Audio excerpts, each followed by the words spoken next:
ಗುರು ಇಲ್ಲಿ ಸಿಗೋ ಬ್ಯಾಂಬೂ ಬಿರಿಯಾನಿ ಅಂತೂ ಮಸಾಲ ಭರಿತವಾಗಿ ಸಖತ್ತಾಗಿರುತ್ತೆ. ನಿಮ್ಮ ಫ್ಯಾಮಿಲಿ ಜೊತೆ ಒಂದು ಒಳ್ಳೆ ನಾನ್ ವೆಜ್ ಊಟನ ಮಾಡೋದಕ್ಕೆ ಹೋಟೆಲ್ನ ಹುಡುಕ್ತಾ ಇದ್ದೀರಾ? ಹಾಗಿದ್ರೆ ಬನಶಂಕರಿ ಥರ್ಡ್ ಸ್ಟೇಜಲ್ಲಿರೋ ಹೋಟೆಲ್ ವೈಟ್ ರಾಕ್ ಅನ್ನೋ ಈ ಜಾಗನ ಮಿಸ್ ಮಾಡದೆ ಒಂದ್ಸರಿ ಆದರೂ ವಿಸಿಟ್ ಮಾಡಿ. ಥರ್ಡ್ ಫ್ಲೋರಲ್ಲಿ ಇವ್ರದೇ ಬಾರ್ ಅಂಡ್ ರೆಸ್ಟೋರೆಂಟ್ ಕೂಡ ಇದೆ. ಮೊದಲಿಗೆ ಸೂಪಿಂದ ಸ್ಟಾರ್ಟ್ ಮಾಡಿದ್ವಿ. ಚಿಕನ್ ಮ್ಯಾಂಚೋ ಸೂಪ್ ಅಂತೂ ಕುಡಿಯೋದಕ್ಕೆ ಘಾಟ್ ಆಗಿ ಸಖತ್ತಾಗಿತ್ತು.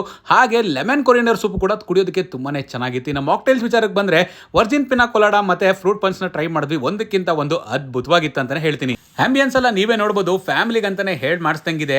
ನೆಕ್ಸ್ಟ್ ನಾವಿಲ್ಲಿ ಟ್ರೈ ಮಾಡಿದ್ದು ಇವರ ಓರಿಯಂಟ್ ಸಿಸ್ಲರ್ ಅಂದ್ಬಿಟ್ಟು, ಅದ್ರ ಜೊತೆಗೆ ಸ್ಟಫ್ಡ್ ಮಶ್ರೂಮ್ ಮತ್ತೆ ಚಿಕನ್ ಚಿಲ್ಲಿ ಅಂತ ಟ್ರೈ ಮಾಡಿದ್ವಿ. ಒಂದಕ್ಕಿಂತ ಒಂದು ಇಲ್ಲಿ ಸೂಪರ್ ಆಗಿತ್ತು ಗುರು. ಈ ಓರಿಯಂಟ್ ಸಿಸ್ಲರ್ ಅಲ್ಲಿ ನಿಮಗೆ ಫಿಶ್ ಇಂದ ಹಿಡಿದು ಚಿಕನ್ ಎಲ್ಲ ಐಟಮ್ಸು ಬರುತ್ತೆ. ಟೇಸ್ಟ್ ಅಂತೂ ಬೊಂಬಾಟ್ ಆಗಿತ್ತು. ಸ್ಟಫ್ಡ್ ಮಶ್ರೂಮ್ನ ಮಾತ್ರ ಹೈಲಿ ರೆಕಮೆಂಡ್ ಮಾಡ್ತೀನಿ. ಆಮೇಲೆ ವೈಟ್ ಸ್ಟೇಜ್ ಸ್ಪೆಷಲ್ ಸೀಸನ್ ಕೂಡ ಟ್ರೈ ಮಾಡಿದ್ವಿ. ಏನೇ ಹೇಳಿ ಇಲ್ಲಿನ ಬಿರಿಯಾನಿಗಂತೂ ನಾನು ಫಿದಾ ಆಗ್ಬಿಟ್ಟೆ. ತಿಂತಾ ಇದ್ರೆ ತಿಂತಾನೆ ಇರ್ಬೇಕನ್ಸುತ್ತೆ, ಅಷ್ಟು ಸಖತ್ತಾಗಿತ್ತು. ಬಟರ್ ನಾನು ಬಟರ್ ರೋಟಿ ಜೊತೆಗೆ ಚಿಕನ್ ಲಬಾಬ್ದಾರು ಮತ್ತೆ ಸಬ್ಜಿ ಕಡೆನ ಆರ್ಡರ್ ಮಾಡಿದ್ವಿ. ಇದ್ರ